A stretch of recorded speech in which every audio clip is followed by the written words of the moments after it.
የሰሙኑ ለአዝማሪዎች የተገረዱ ጅብ ከሄደ ውሻ ጮኸ ለሚለውን አባባል መልስ ሊሆን የሚችል የተለቀቀ አልበም ነበርና ያ አልበም ላይ አስተያየት የሰጠ የሃይማኖት አባት ነበረ። ብዙ ሰዎችን ሲወርዱበት እያየው ነበርና እነዚህ ሰዎች እነማን ናቸው ከተባለ ትናንት የሥርዓቱ ቀንደኛ ደጋፊ የነበሩ ቡዳ ክርስቲያንና ደደብ ሙስሊሞች ናቸው። እነዚህ ሰዎች የዓለምን ሁኔታ እና የኢትዮጵያን ሁኔታ ጠንቅቀው የማያውቁ ከእውቀት የተራቆቱ ሰዎች ናቸው። ለናንተ ማለት የምፈልገው ኡስታዝ ያሲን ኑሩ እናንተ እንደምትሉትና እንደምታስቡት ሳይሆን እምነትን በስነ ምግባር ዕውቀትን በድርጊት እንዲሁም ዜግነትን በኃላፊነት አቀናጅቶ የያዘ ለብዙዎች አርአያ መሆን የቻለ ዘመናዊና ባለራዕይ መምህር ነው። የኡስታዝ ያሲን ኑሩ ተጽዕኖ ከግለሰብ ለውጥ አልፎ ለሀገር ግንባታ የሚተርፍ ትልቅ አቅም ነው። ብዙዎች ዝምታን በሚመርጡባቸው ወሳኝ ሀገራዊ ጉዳዮች ላይ ኡስታዝ ያሲን ኑሩ ያለው የመናገር ድፍረት የሚደነቅ ነው። የህዝብን ብሶትና ችግር በጨዋነትና በስልጣኔ ለባለስልጣናት የሚያደርስበት መንገድ መምህርነት ከመስጂድና ከቤተ ክርስቲያን አጥር በላይ መሻገር እንዳለበት በተግባር ያሳየ ሰው ነው። ስለ ኡስታዝ ያሲን ኑሩ ከመናገራችሁ በፊት በፖለቲካል ሳይንስ የተመረቀ ሰው መሆኑ ማወቅ አለባችሁ።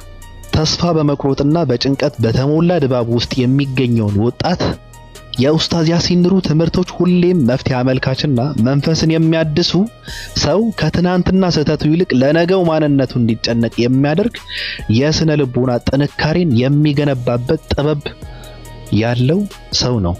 አንድ ሰው እንዴት በአገርህ ጉዳይ ሐሳብን ትሰጣለህ ተብሎ በዚህ ልክ እንዴት አገርህን ወደድክ ተብሎ እንዴት ስለ አገርህን ሰዎች ወጣቶች ተስፋ እንዲኖራቸው ለምን ምክር ትሰጣለህ ተብሎ ሰው በዚህ ልክ ሲወርድበት ሳይ እኔ በነገራችን ላይ በጣም ነው ማዝነው። እንደዚህ ሰዎች ፖለቲካ ምንድነው ተብለው ሲጠየቁ የኢትዮጵያ ባለስልጣናትን ስም በሸምደድ የፖለቲካ ዕውቀት የሚመስላቸው ሰዎች ናቸውና ትንሽ ነቃ ደንገጥ ብሎ ማለት ፈልጋለሁ። ታስፈልጋል። ምንም ምክንያት አላገኙም። ምክንያት ስላላገኙበት ትምህርቱ ያወራውን ሁሉም ትክክል ስለሆነ ሁለት ነገር ብቻ ነው የወቀሱት። አንደኛ ነገር አይ ሙዚቃ ያዳምጣል ማለት ነው ዳስጣል የሚለውን ነገር ለምን የሰምቱት ነው ምናምን። ይሄ አገራዊ አጀንዳ ነው። በነገራችን ላይ ፖለቲከኞች ያወሩበት ጉዳይ ነው። ምንም ሙዚቃ ማዳመጥ አያስፈልግም። እኔ አሁን ሙዚቃውን አልሰማሁትም። በቃ ቀላል እኮ ነው። ሐሳቡን ግን አውቀዋለሁ ምን እየተደረገ እንደሆነ ኢትዮጵያ ውስጥ በሌሎች ሰዎችን ሰምቻለሁ። ስለዚህ ሙዚቃ ስለሚያዳምጥ አይደለም ሐሳቡን ያወራበት ጉዳይ ሊያወራበት የሚችል አጀንዳ ብዙ ስለተነሳ እዛ አጀንዳ ላይ ሰምቶም ሊያወራ ይችላል ማለት ነው። ሁለተኛ ደግሞ ብልጽግና ነው ብሎ ነው የወቀሱት። መብቱ ነው። ለምን ብልጽግና መደገፍ ብቻ ሳይሆን ብልጽግና አይሆንም መብቱ ነው። አሁን ክርስቲያንን ብለው ለምን ብልጽግና ሆነ ብለው የሚወቅሱ ሰዎች ትናንት ሳምባችን እንስጥህ ሺህ ዓመት ንገስ ሲሉት የነበሩ ሰዎች ናቸው።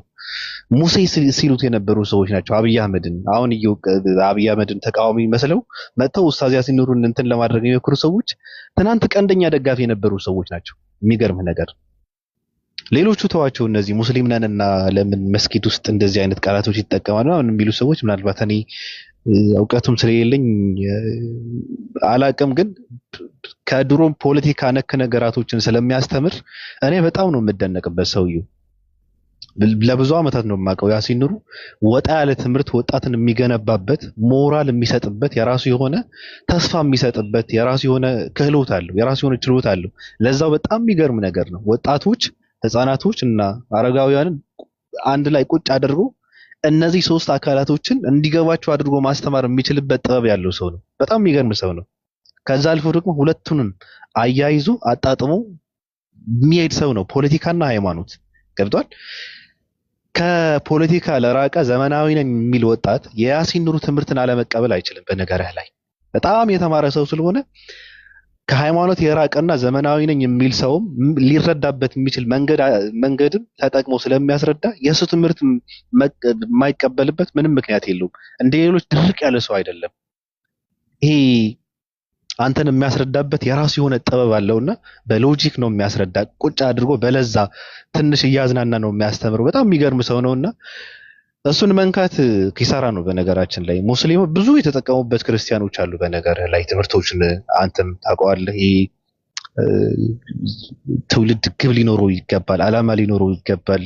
ብዙ ያስተማራቸው እንትኖች አሉ ሃይማኖታዊ ሆነው ይሄ ዓለማዊ ደግሞ ራስን ልትገነባበትና ልታንጽበት የምትችል በጣም የሚገርም ትምህርቶች አሉትና መቀኝነት ነው። በዛ ላይ በነገራችን ላይ ምንም ማድረግ አይቻልም።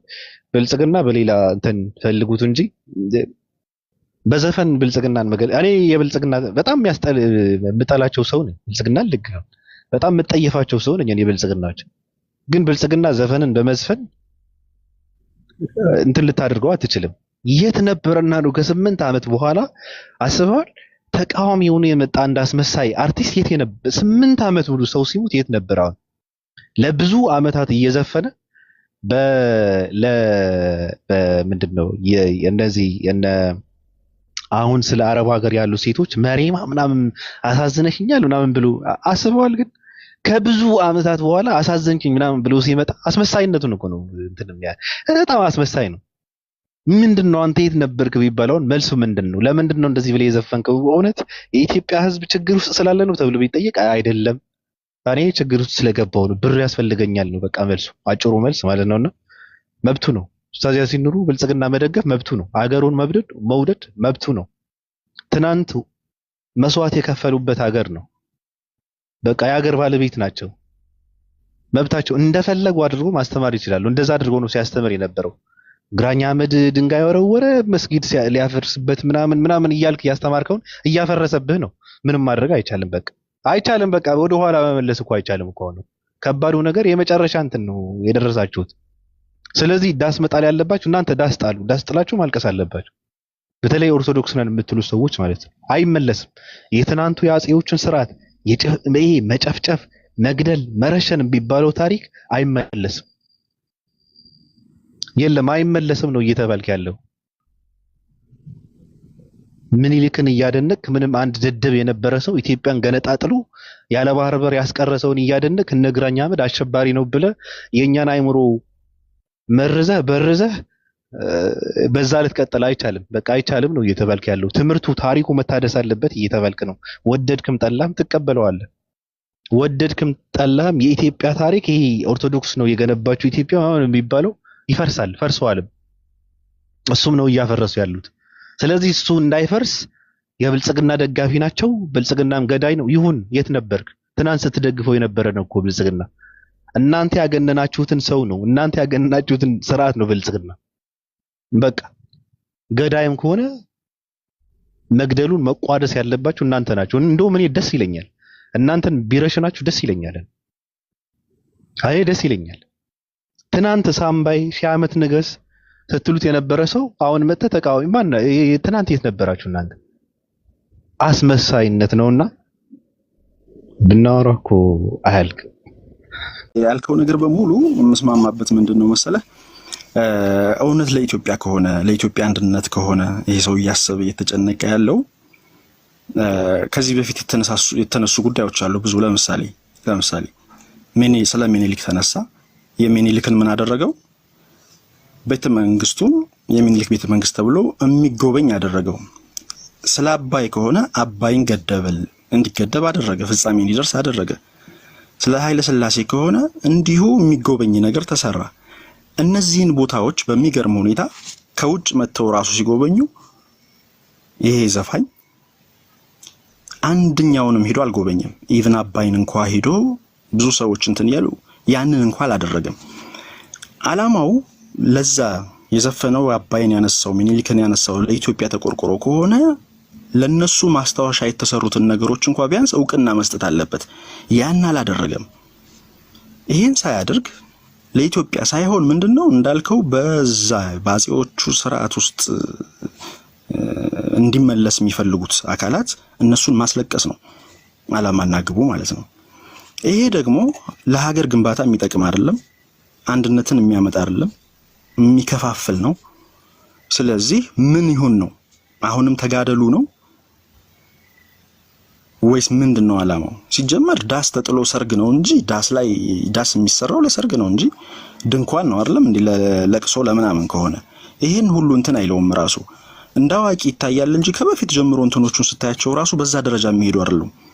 አንድ እንትን አለው አይተህ ከሆነ ከታሪክ ጋር ከሃይማኖት ጋር ከምን የሚጋጭ ነገር ነው ንግግሩ በሙሉ ስትመለከተው።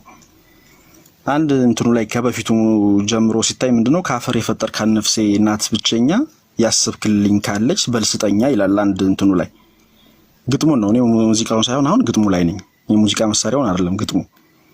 ነፍስ የተሰራው ከአፈር አይደለም ሲጀመር ማለት ነው። ግጥሞቹን ራሱ የሚያርምለት እንኳን የሚያስተካክልለት የለም። ባልቻ አባቱ ነፍሶ ይላል። ባልቻ አባቱ ነፍሶ የባልቻ አባት ነፍሶ ነው እንዴ?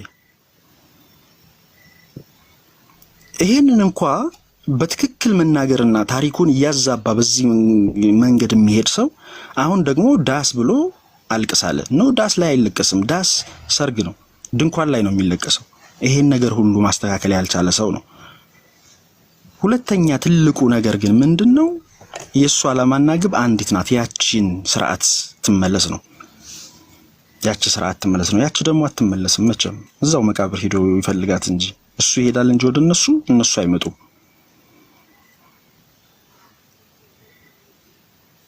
እዚሁ ጋር ተያይዞ ተቀበልናችሁ የሚሉት ነገር አለ። እኛን ሙስሊሞችን ፈጽሞ አልተቀበሉንም። ታሪኩንም ስትመለከት ንጉሱ ነው እንጂ እነሱማ አሳልፋ ወርቅና ምንድን ተሰጥቷቸው እኮ ቀሳውስቱ አሳልፋችሁ እንዲሰጡ ንጉሱ ፊት እኮ ተቃዋሚ ሆነው ቀርበው ነበር እኮ። እንመልሳቸው እናስገድላቸው ብለው ነበር። እሱ ነው የተቃወማቸው ንጉሱ። ለዛውም ደግሞ እኔን ትኩሳትን ሐኒፍን ነው አይደለም። እኔማ እዚህ ተወልጄ ያደኩ ነኝ። እነሱ የተቀበሉት ከሳውዲ የመጡትን ሰዎች ነው እንጂ እኛን አይደለም የተቀበሉን። እኛ እዚሁ አባት አያቶቻችን ኢትዮጵያዊ ናቸው፣ እዚሁ ተወልደው ያደጉ ናቸው። ሃይማኖቱ ሲመጣ ሃይማኖቱን ተቀበል። ከዛ ውጭ ግን እኛ ተሰደን የመጣንም አይደለንም። ሁለተኛው ነገር ደግሞ ተቀበለናችሁ ሲሉ ኢትዮጵያ ውስጥ ቀድሞ የገባው ማን ነው? እስልምና ወይስ ክርስትና? እኔ እስከሚገባይ ድረስ ኢትዮጵያ የአሁኗን ቅርጽ የያዘችው ማን ነው? በሚኒሊክ ሰዓት ነው። ከዛ በፊት ግን ምን ነበር ስንል ራሱን የቻለ ሱልጣኔት ነበረ። የአፋር ሱልጣኔት አለ፣ የኦሮሚያ አለ፣ የሃዲያ፣ እነዚህ ሁሉ ሱልጣኔት ነበሩ። ራሳቸውን የቻሉ ሀገር ነበሩ አይደለም? ስለዚህ ወደ አፋር ቀድሞ የገባው እስልምና ነው ክርስትና? ምንም ጥርጥር የለውም፣ እስልምና ነው ቀድሞ የገባው። ወደ ሃዲያ ማን ነበር የገባው? እስልምና ነው የገባው። ኢቭን ኢፍ ወደ ኦሮሚያ ማን ነበር የገባው? እስልምና ነበር ቀድሞ የገባው። አሁን የያዘችውን ቅርጽ ከመያዟ በፊት ማለት ነው። ግን በዚህ ጉዳይ ላይም በጣም እንትን አለ። ስለዚህ ወደ ኢትዮጵያ ተቀበለናቸው ነው? አልተቀበሉንም። አክሱም ላይ ነው የተቀበሏቸው። እነሱም የነብዩ መሐመድ ሰለላሁ ዐለይሂ ወሰለም ሰሃቦችን አክሱም ላይ ቀድሞ እስልምና ገብቷል። አፋር ላይ፣ ሶማሌ ላይ ቀድሞ እስልምና ነው የገባው። ክርስትና ቀድሞ የገባው አክሱም ላይ ነው። ምክንያቱም የአሁኗ ኢትዮጵያ ቅርጿን አልያዘችም ነበር። ስለዚህ ማንንም አሁን ተካቶ ግን አጠቃላይ ኢትዮጵያ የአሁኗን ኢትዮጵያ ነው አይሰራም። በዛ ሰዓት በነበረው አውድ ከሆነ ግን አፋር ላይ የአሁኗ ኢትዮጵያ ውስጥ ልተካተተ ክርስትና ነው ቀድሞ የገባው ቢል ማንንም አይሰማም። በታሪክም በተጨባጩም በእውነታውም ስትመለከተው ማለት ነው። ስለዚህ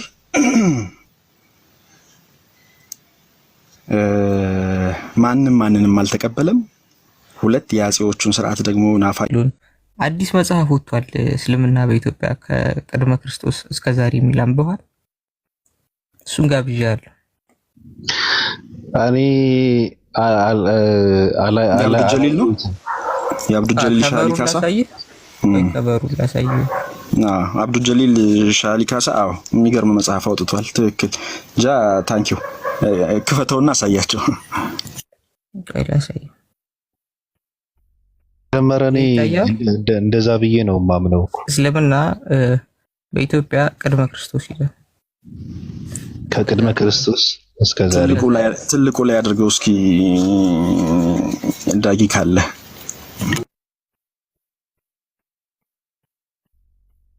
አዩ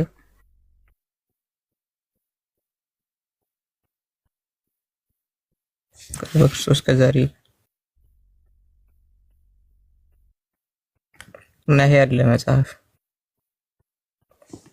እኛም እያልን ያለ ነው ምንድነው ምድር ላይ እንግዲህ የሰው ልጅ ከተፈጠረ ጀምሮ ወይም ፍጥረታት ምድር ላይ መፈጠር ከጀመሩ ጀምሮ ሙስሊም የለም የሚል ካለ ለፈጣሪ ታዛዥ የሆነ የለም እያለ ነው። በነገራችን ላይ ማንኛውም ፍጥረት ይሁን ለፈጣሪ ታዛዥ ምድር ላይ አልነበረም እያለ ነው። ያ ከሆነ ደግሞ አምላክ አላህ ነብዩ መሐመድ ሰለላሁ ዐለይሂ ወሰለም በሐዲሳቸውም እንደነገሩን ምድር የምትጠፋው መቼ ነው? ላኢላሃ ኢላላህ የሚል አንድም ሰው ምድር ላይ ከሌለ ያኔ ምድር ትጠፋለች። ላኢላሃ ኢላላህ የሚል እስካለ ድረስ ግን ምድር አትጠፋም። ስለዚህ እስልምና አጠቃላይ የጀመረው ከነብዩ መሐመድ ሰለላሁ ዐለይሂ ወሰለም ነው የሚል እሳቤ ያለው ሰው ካለ አሁንም ምን እያለ ነው?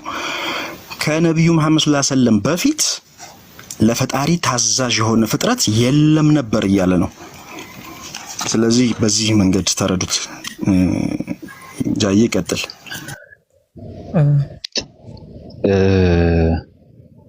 ክርስትና የጀመረው ከክርስቶስ በኋላ ነው አይደል? ማለት ክርስቲያን የሚባሉ ሰዎች ኢየሱስ ክርስቶስ ተከታይ የሆኑ ሰዎች ነው አይደል? ንግስተ ሳባ ሙስሊም ነበረች በነገርህ ላይና በንግስተ ሳባ ስር የነበረ ሲተዳደር የነበረ ንግስተ ሳባ እንትን አይደለችም፣ ኢትዮጵያ አይደለችም። ግን በሷ ስር ሲተዳደር የነበረ ኢትዮጵያ አሁን አንተ አስበዋል? እኔ እንደዛ ብዬ ነው የማምነው። ንግስተ ሳባ ሙስሊም ነበረች። ስለዚህ በደንብ አድርጋ ቀጥ አድርጋ ነው ራሱ ሳስተዳድረውና ስትመራው የነበረው እና ሙስሊሞች የገቡት በዘመነ ንጉስ እንትና ሳይሆን እንደውም በዘመነ ንግስተ ሳባም ኢትዮጵያ ውስጥ ሙስሊሞች ነበሩ ብዬ ነው የማምነው። ትቀበለዋለህ? እንደኛ ነብይ ያልተላከለት ህዝብ የለም። ለሁሉም ህዝብ በቋንቋው ተልኳል። ለእያንዳንዱ ህዝብ ለአብዛኛዎቹ ህዝቦች ተልኮላቸዋል በቋንቋቸው። ግን ያ ነብይ ከሞተ በኋላ ያ የአህዳዊነት ትምህርት ይጠፋል በጊዜ ብዛት። አሁን ለምሳሌ ኢሳ መጥቶ ከዛ ኢሳ ከመጣ በኋላ ሌሎች ከሱ በኋላ የመጡ ሰዎች እንዳበላሹት ሁሉ የሱን ትምህርት ልክ እንደዛው ሌሎችም የተላኩ ነቢያቶች አሉ በሁሉም ዓለም ክፍል። ግን ከዛ በኋላ ቅሪቱ ብቻ ነው የሚኖረው። ልክ አሁን ክርስትና ላይ ስትል የሆነ ትንሽ ቅሪት ነገር ታያለህ። አንድ አምላክ ግን ስትፈትሸው ግን መልሶ በአካል ሶስት ይሏል። ልክ እንደዛ ተቀይጦ ነው እንጂ በየቦታው የተላኩ ነቢያቶች አሉ ብለን ነው እንደኛ የምናምነው። ግን ያው ነብዩ ከሞተ በኋላ አንድ ነብይ ከሞተ በኋላ ይበረዛል ያ ትምህርት በአስተምሮ ደረጃ።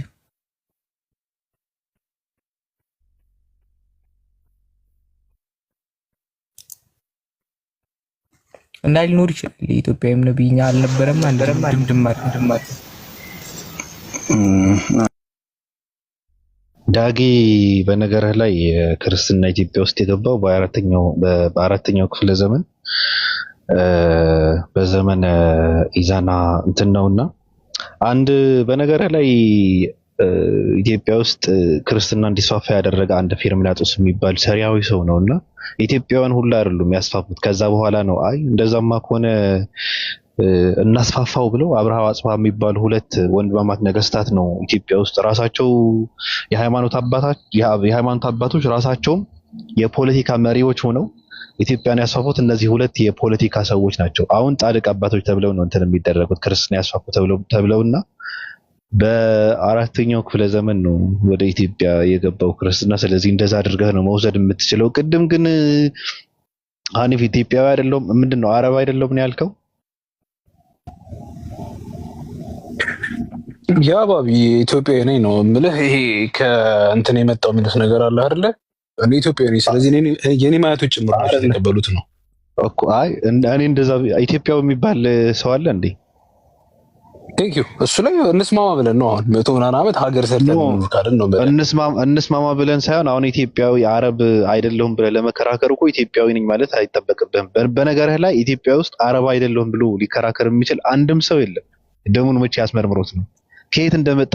በነገርህ ላይ ኢትዮጵያዎች ዲቃላ ነን እኮ ከተለያየ የዓለም ሀገራት መተን ተሰብስበን የምንኖር ህዝቦች እንጂ አረብ አይደለሁም ጥቁር አይደለሁም ምናምን እንትን የምንል ህዝቦች አይደለንም። ገብቷል? ይሄ ኢትዮጵያ ውስጥ ኢትዮጵያ የሰው መገኛ ነው የሉሲ አጥንት ምናምን ውሸት ነው፣ ተረት ነው። ገብቷል? ልክ ምንድነው ጠቢቡ ሰሎሞንና ንግስተ ሳባ የሚባሉ ሰዎች ተጋብተው ቀዳማዊ ምኒልክን ወልደው ቀዳማዊ ምኒልክ ደግሞ ታቦትን ተሸክሞ ወደ ኢትዮጵያ ገባ እንደሚባለው የትርክት እንትን ታሪክ ውሸት ልክ እንደዛ ነው። ሉሲ ምናምን የሚባለው ውሸት ነው። ገብቷል። እኛ የፈጠርነው ውሸት ነው። የዝንጀሮም የዳይናሶር አጥንት ሰብስበው ሉሲ የምትባል ሰው ነበረች ምናምን ብለው 4 ምናምን ሚሊዮን ዓመት ያደረገች ይሄው ተረት ነው። በነገራ ላይ የግብፅን ታሪክ ይቀድማል ከኢትዮጵያ። ገብቷል። ግብጾች ይቀድማሉ፣ ደቡብ አፍሪካኖች ይቀድማሉ ከኢትዮጵያኖች፣ ሞሮኮ የሚባሉ ህዝቦች ይቀድማሉ ከኢትዮጵያኖች። ውሸት ነው። ስለዚህ የሌለ ኢትዮጵያ ውስጥ ያልተሰራ ታሪክን አምጥተን እንትን የምንል ከሆነ በጣም ከባድ ነው። ኢትዮጵያዊ የሚባል ህዝብ የለም። ኢትዮጵስ የሚባል ጥቁር ህዝቦች ነበሩ። እነዚህ ሰዎች ደግሞ ወደ ምንድነው ወደ ደቡብ ኢትዮጵያ ከሱዳን ጋር የነበሩ ህዝቦች ናቸው። ገብቷል። እነዚህ ህዝቦች አሁን የት አሉ ተብሎ እንትን ቢደረግ አይታወቅም የት እንዳሉ ራሱ። እነዚህ ደቡቦች ናቸው ሌሎቹ ናቸው አይታወቅም። ስለዚህ ባልተረጋገጠ ታሪክ መሰገጥ ብዙም እንትን የለውም። ያኔ ኢትዮጵያኖች እንትን የምናደርገው ነገር በጣም ከባድ ነው። ገብቷል። እና ዲቃላነታችንን አምነን ካልተቀበል ምንም ትርጉም የለውም። ልስነን በሚለው ይስተካከልልን። ባቢ ከይከፋ ያ እንትን ባይዜ ኦስማኑ ቅድም ባቢ የአረብ ዲቃላ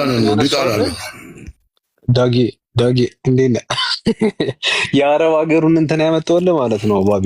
ሃይማኖቱ ዞሮ ያመጣው ከመካና ከሚለው ዋሊክ ሰላም ናተላህ። እንዴት ነህ? የአረብ ሀገሩን አናሎጂ ያመጣውልህ ምናልባት እስልምና መጣ የሚሉት ከአረብ ሀገር ስለሆነ ነው። እኛ ቢያንስ እንዴት ነው እኔ መጣው የነሱ አንሲስተሮች ይዛን የመጡት የሰሃቦቹ አንሲስተሮች ብንሆን ኖሮ ሜክ ሴንስ ተረዳኝ። በቀለም የምትለይ ሰው ብትሆን ኖሮ ዛሬ የዛኛው ማህበረሰብ አባል ስለሆንክ እስልምናን ተከተለ ቢሆን ኖሮ ሚኑት እንትናቸው ስሜት ይሰጥ ነበር። ግን የዚሁ ማህበረሰብ አካል ተመሳሳይ ሆነ ለዚህ ሜክ ሴንስ ወይ ቀጥል እነዛ ኖርማል ከኔ ካንተ ካለ አንዳንድ ጊዜ በማያገባን እንገባና አብይ አህመድ የዛኔ በደንብ አድርጎ ቢወግራቸው ኖሮ ህዝቡ ባላቃጠረ ህዝቡ እርዳታ ባይሰበስብ ኖሮ ዛሬ አያፈሉም ነበር። አንዱም ሲጀምር ደህና አድርጎ አሩን ቢያበላው ኖሮ ወገኖቻችን ናቸው ብለህ ባልጮክ ነበር። ምን እያልክ ነው?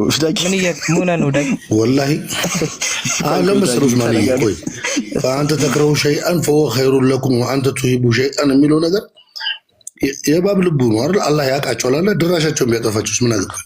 ዳጊ ዳሳና ዘርስቶሪ እና ዳሳና ዘርስቶሪ ያ ሌላ ታሪክ ማለት እንደሆነ ታውቃለህ ወይ ሀቢብ? እኔ ማምነው በሱ ነው። በደንብ አድርጎ ይገላጫል።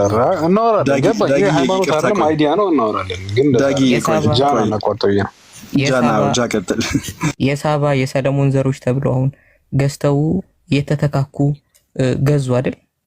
ልክ በዛው አይነት መሰረት የሳባ የሰለሞን ተብለው በገዙት መሰረት ማለት ነው። አንድ ያውን በራሳቸው ደረጃ የእንትን ያለ ቆይ እንዴ ላሳይ።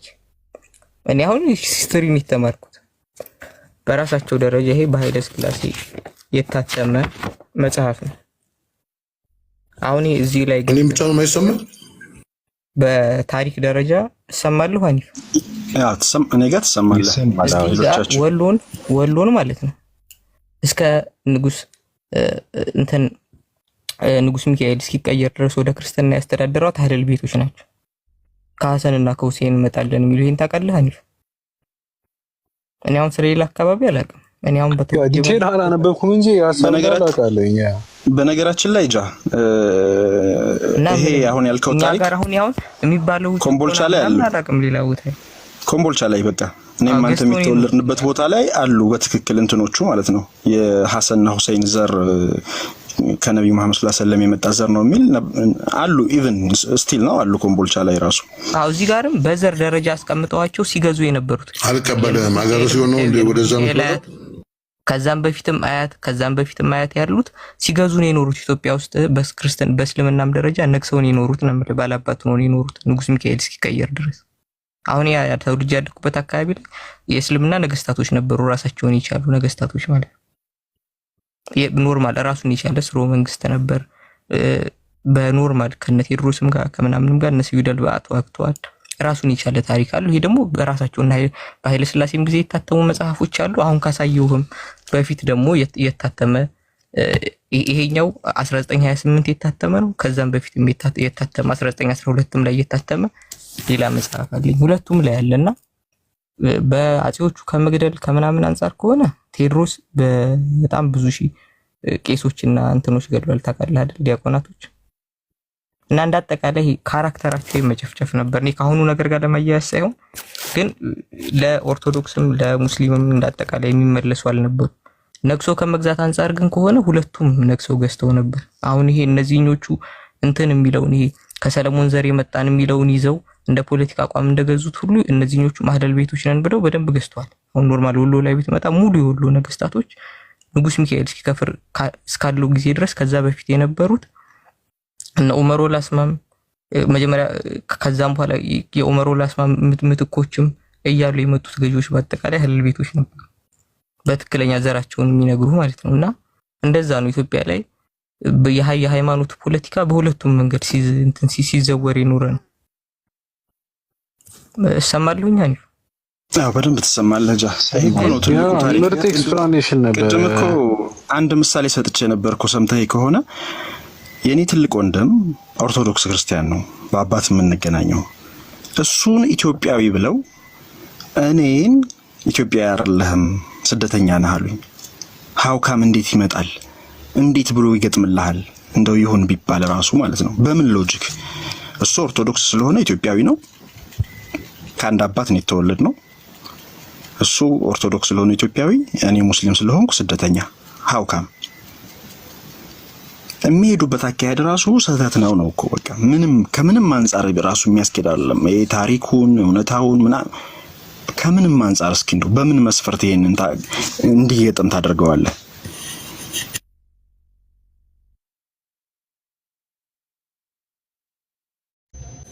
አክሱም ላይ ያለው ቁርአን ሲቃጠል በቤተ ክርስቲያን ላይ ቢሆንስ፣ መጽሐፍ ቅዱስ ንዋየ ቅድሳት ሲረገጥ ሲወረወር ብታዩስ እንዴት ነው የሚሰማት? ስሜቱ እንዴት ነው? እና ሁላችንም ያለከ አንተ አክሱም ላይ ቁርአን ሲቃጠል ታጨበጭባለህ እንዴ? ምን አይነት ሊላ ነው ያለ? ቁርአን ለአንድ ሙስሊም ህይወቱ ነው። ነብዩ ሰለላሁ ዐለይሂ ወሰለም ምንድነው ያለው ለተከታዮቻቸው? የሃይማኖት ቦታን እንኳን አትንኩ። ባይዘው የነብዩን ሱና ተከታይ ሙስሊም ባይኖር ዛሬ ሁሉም ቦታ ላይ ሲታረድ ዝም የሚለው ከአንዱ አነሰ ድባቂ መታ ነበር። አንድ ደስ የሚለኝ ጦርነትን ስታረጉ አሉ በሌሊት አትወረሩ። ምክንያቱም እርጉዞች ይኖራሉ፣ ህፃናት ይኖራሉ፣ አዛውንት ይኖራሉ።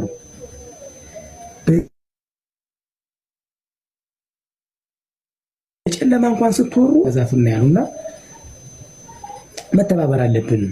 የማንም ከርስ መሙያ መሆን የለብንም። ልታስተውሉት የሚገባ እኔ ለማስመሰል እውነት ለመናገር እኛ ማንም መስቀል የጨበጠው ሁሉ የሚነዳ አትሆን በለው ሲል ምናምን አትመን። እንደዛ ወዳጅ እሱ ለእንጀራው ብሎ ነው። እሱ ማንም አይነካውም። እሱ አታስታውሱም? ሻሸመኔ ላይ ቄሶቹ ምናሉ ጳጳሶቹ ጥቁር አስለበሷቸው። ይኸውላችሁ የሃይማኖት መሪዎቹ የነሱን የገንዘብ ጫንቃ እንጂ የሚያለመልሙ የሚመኑን አይደለም።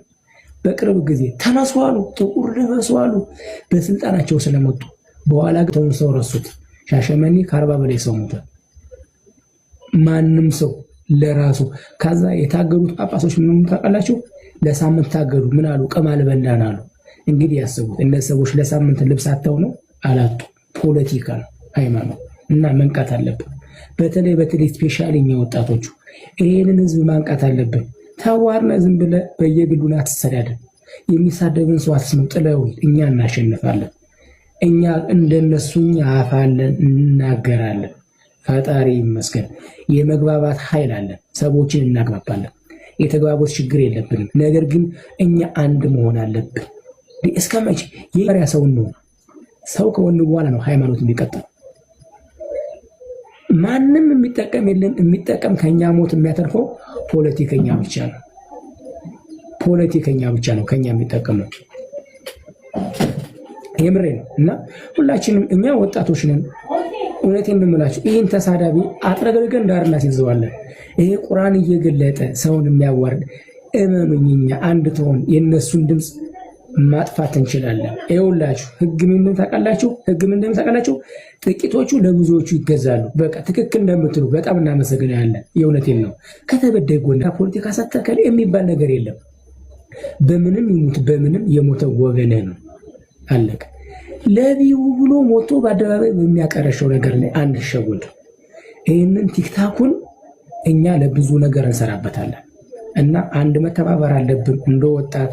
እኔ በእውቀት ትንሽ ወንድማችሁ ነኝ በነገራችን ላይ ከሁላችሁም ያነሱ እውቀት ነው ያለኝ። ነገር ግን የማንም የፖለቲካ ማራመጃ መሆን አይጠበቅብንም። እግዚአብሔር ያሳያችሁ። እውነት ለመናገር በሰው ደም ላይ የሚነግድ ነው ያለ። እዚህ ወጡ የአክሱም ሙስሊም የአርሲ እንደዚህ ሲሆን ጎጥ ተከፋፍለ የምታድነው ምንም ነገር የለም። አንድ ስንሆን ግን ክንዳለ አንድ ነው መሆን።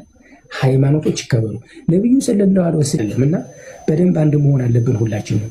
በቃ ሞትን እኮ እየከፋፈሉ እኮ ነው የበሉት ጌታን። አርሲ ሲቆም አክሱም ይጀምራል ፖለቲካው። አክሱም ሲቆም አርሲ ይጀምራል። ጎንደር ሲቆም ሆነ ቦታ ይጀምራል። እስከ መቼ እንደዚህ? ሞጣ ላይ ታስታውሳላችሁ? ሞጣ ላይ እየጨፈረ እንደዚህ መስጊድ አቃጥሎ፣ ሞጣ ላይ ማለት ነው። ሞጣ ላይ እየጨፈረ መስጊድ አቃጥሎ። እኔ ሞጣ ነው ቆላ ወደባር ያስ ግን የሞጣ ማህበረሰብ ይፈልገዋል አይፈልገውም? ያንን የተዋደነ ጽንፈኛ ቡድን አለ በዛው ውስጥ ጥቅም የሚያገኝ ሃይማኖተኞች። መቼም በሉት መቼም አክራሪ ሃይማኖተኛ ለማንም አይጠቅምም። ለጊዜው በእናንተ ላይ በሰው ላይ ተወዳጅ ለማግኘት የሆነ ጥቅም ያገኛል በነገራችን ላይ። እና አንድ መሆን አለብን በነገራችን ላይ በጣም አንድ መሆን አለብን ሁላችንም። የማንም እንዲህ ከኛ ያነሰ ሰው ወጥቶ የሚናገር አጀንዳ ሰጥቶ እኛን ሊያባላ አይገባም። ሁላችንም አንድ መሆን አለብን። አበደን አክሱም ላይ ያለው የሙስሊም ብቻ አይደለም። እኔ ኦርቶዶክስ ነኝ። ከኦርቶዶክስም ማለት እኔ ኦርቶዶክስ መምህርም ነኝ፣ አስተምሬያለሁ። እኔ በነገራችን ላይ የአክሱም ሙስሊም ህመም እኔን ይሰማኛል። እንዲህ እህቴ በነፃነት የማትራመድ ከሆነ ወንድሜ ሶላት ለመስገድ የሚሸማቀቅ ከሆነ በተወለደበት ሀገር ላይ በጦርነት ጊዜ ኢትዮጵያዊ ነህ፣ በሰላም ጊዜ ደግሞ አረብ ነህ የሚባልበት ዘመን እንዲህ የሚባል ነገር የለም። አንተ መጤ ነህ እኛ እንግዳ ተቀበል የሚባል ነገር የለም። ለዚች ሀገር ክርስትና መጤ ነው፣ እስልምና መጤ ነው። የትኛው ሀገር ነው ክርስትና ከየት የተቀበልነው? እኛ ታሪክ ልናንባ የማን ዘር ነን እኛ? ክርስትና የት ወር ዘር ነን? ከየት ነው የመጣ? ነጮች ናቸው አመጡ የሰጡ። ተሳቱ ቅዱሳት በየት ነው የመጡ? በትግራይ ክልል በኤርትራ በኩል ነው የመጡ። ሁላችንም መጤዎች ነን። ነገር ግን መገዳደል የለብንም እና አሁን ይሄ ሚዲያው ማሸነፍ እንችላለን። ይሄን ገዳዮቹን ማሸነፍ እንችላለን። አንድነት ኃይል ነው እና ሁላችንም አንድ መሆን አለብን። ተሳዳቢን ማስወገድ አለብን። ምንም ስለማይጠቅመን በኋላ ታውታላችሁ። ተሳዳቢ የሚጠቅመን ነገር የለም። ተሳዳቢ ምንም አይጠቅመን። ከየትኛውም ቦታ ሆኖ የሚሳደብ ሰው እመኑ ማንንም አይጠቅም።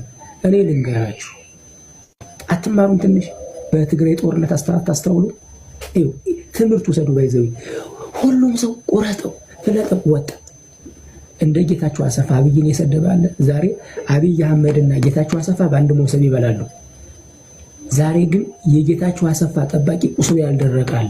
ፖለቲካ ነው ምን ወዳጅ።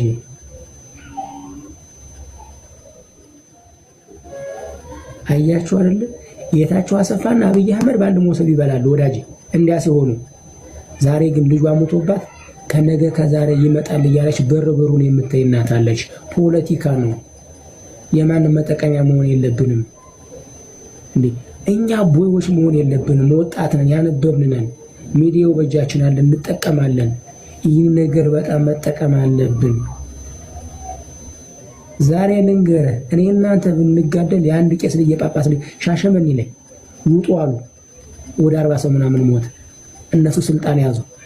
ዛሬ ግን አንጌቷን አስራ የምታለቅስ እናት አለች። ባሏ የሞተባት አለ፣ አባቱ የሞተበት ልጅ አለ። አባ የሚል ወንዱ ሁላ አባ እያለ የሚጠራል። ዛሬ ግን እነሱ ግን የት ናቸው? ቅድስተ ማርያም ቀሚሱን ለብሶ መስቀሉን ይዞ ጥቁር ልበስ ብሎ ጥቁር አልብሶ የሱ ደግሞ ስለቀረ በስልጣኑ ስለመጣ ስልጣን እንዲህ ናቸው ሃይማኖት መሪዎቹ። የሃይማኖት መሪን ማክበር ይገባል። ትክክል ነው፣ ማክበር ትክክል ነው። ነገር ግን ደግሞ እነሱ ሂዱ ሲሉን የምንል በጎች አይደለንም። ቆም ብለን ማሰብ አለብን። ሙስሊምን ግደል ሲልህ ሙስሊምን ግደል ሲልህ ለምን ክርስቲያን ለምን ይጠቅማል? በነገራችን ላይ ዝም ብለን መነዳት የለብንም። አንተ የአክሱም ሙስሊም መስጊድ የአክሱም ቁርአን ሲቃጠል ህሊና ይሄንን ለማውገዝ ምንም ዶክትሬት አያስፈልግም። የራሳችን ብዙ ቁስሎች አሉ። ግን ይብቃ፣ በእኛ ዘመን ይብቃ። በእኛ ዘመን መብቃት አለበት። በእኛ ዘመን መምቃት አለበት። አለቀና ሁላችንም ቢሆን እጅ ለእጅ መያያዝ አለብን። በነገራችን ላይ የእውነት ነው የምላችሁ፣ ስለ እውነት በደንብ መያያዝ አለብን፣ መተባበር አለብን። ተሳዳቢን ከውስጣችን ማጥፋት አለብን። ማህበረሰብን የሚሳደብ ሃይማኖትን የሚሳደብ እነሱ ለኛ የሚጠቅሙን አይደሉም። ልንገራችሁ፣ ለራሳቸው ጥቅም ነው። እነሱ የትም አይሆኑም።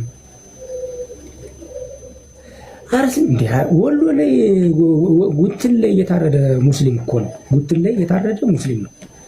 ሞቶቹ ሁሉ ፖለቲካ ናቸው። እኛ መባነን ካልባነን እንዴ ሞቶቹ ሁሉ ፖለቲካ ናቸው። እያንዳንዱ ሞት ፖለቲካ አለበት። እስከ መቼ ነው በሃይማኖት በምስኪኑ ህዝባችን ላይ ፖለቲካ የሚቆመው? እኛ አንድ መሆን አለብን። ለዛ እኮ ነው የምላችሁ ሁላችንም አንድ እንሁን። ይኸውልህ እኔ አርሲም ላይ የሞተው አክሱም ላይም የምታለቅሰው ሆቴል ለኔ እኩል ናቸው። አለቀ። ታዲያ ምን አድርገው ነው?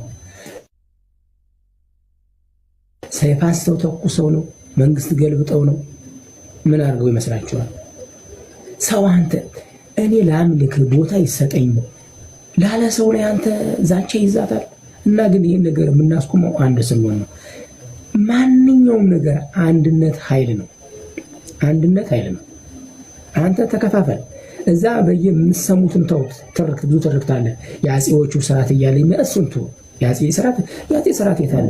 አፄ ዮሐንስ የገደሉት ጎጃም ባይዘው ልንገራችሁ። አፄ ዮሐንስ ጎጃም መጡና 15,000 ሙስሊም ገለው ሄዱ። ወሎ ላይ 30,000 ሙስሊም ገለው ሄዱ። ማን ነው? ከትግራይ የመጡ አፄ ዮሐንስ። እንደ ትምህርት እንማረዋለን። ታሪክ ነው። ነፍሳቸው እሳቸው ጠፍተዋል። እስልምና ግን አለ። በመግደል የምታቆመው ሰው የለም። በመግደል የምታቆመው ክርስትና የለም። የምታቆመው እስልምና የለም። በነገራችን ላይ እስልምና የሚጠፋው መጥፋት ቢችል ኑሮ ቁረሾቹ ነብዩ ሰለላሁ ዐለይሂ ወሰለም ሲያባረሩ ነበር። ክርስትና የሚጠፋው መቼ? ክርስቶስ ከተሰቀለ በኋላ ንጉስ ቆስጠንጢኖስ በነገሰ ጊዜ ነበር የሚጠፋው። የትኛው ነገር እንደውም እኛ የተከለከለ ነገርኛ ይብስብናል። እና እኛ አንድ መሆን አለብን። ወጣቶቹ የማንም ኩታራ እየተነሳ እውነት ለመናገር እናት ኮሜንት ላይ አትወዱ፣ አትሰዳደሩ። አንድ ነው መሆን ያለብን። ሁላችንም ግልጽ መሆን አለብን። እና እናመሰግናለን በነገራችን ላይ ስለመጣችሁ። ክብረት ይስጥልኝ። አበዛውባችሁና ይህን ነገር አስቡ። እኔ ቤት ስከፍት እንመማራለን። አጀንዳዎችን እያየን ስለ አንድነት ስለ ህብረት እንመማራለን።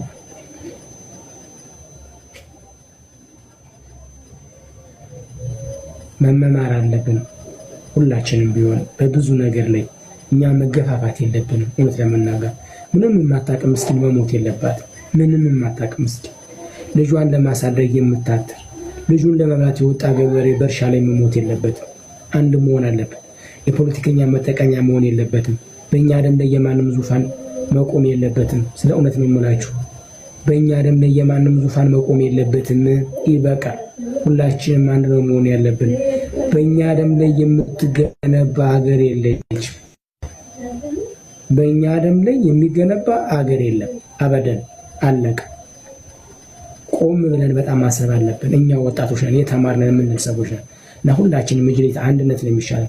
አንከፋፈል። በተከፋፈልን ቁጥር የሚበላን ይበዛል እንጂ የሚያድነን የለም። ይኸውላችሁ ልንገራችሁ፣ ከዶክተር አብይ መሐመድና ከጌታቸው ረዳ ትምህርት ተማሩ። ዶክተር አብይ አህመድን ለጌታቸው ረዳ የሰደበው የለም። ዛሬ ግን አብይ አህመድና ጌታቸው ረዳ በአንድ እየበሉ ነው። በአንድ ነው የሚበሉ። ግን የጌታቸው ረዳ ጠባቂ ዛሬ ቁስ ዋልዳ ነው። የጌታቸው ረዳን የሚጠብቅ ልጇ ሞቶ ዛሬ የልጇን ሞት አልተረዳችም። ቁርሱ አልዳነም። ለጌታቸው ረዳ ቁስሉ እጁን ያጣል። የዳ ልጅ ሞታል። አትሸወዱ፣ አትነዱ፣ ጠይቁ፣ ቁሙ። ግደል ሲልህ አትነሳ፣ ሰይፍ ይዘህ ለምን ብለህ ጠይቅ። ግራና ቀኝ ማየት አለብንና ሁላችንም ወጣቶች እናስተውል። ቤትም ያላችሁ እውነት ለመናገር ለሚጎደው በሰሜንም በደቡብ በምስራቅም በምዕራብም እንደ ሰው ሃይማኖተኛ ነን ካልን ስለ ሃይማኖት ሊገደል ይገባል። ስለ ሰው ሃይማኖት የሚመሰረተው ሰው ላይ ነው። ሰው ከሌለ ሃይማኖት ምንድን ነው? ሰው ያስፈልገናል። ሰው ሊኖር ይገባል። መጀመሪያ ከዛ በኋላ ነው ሃይማኖት የሚባል ነገር የሚመጣ።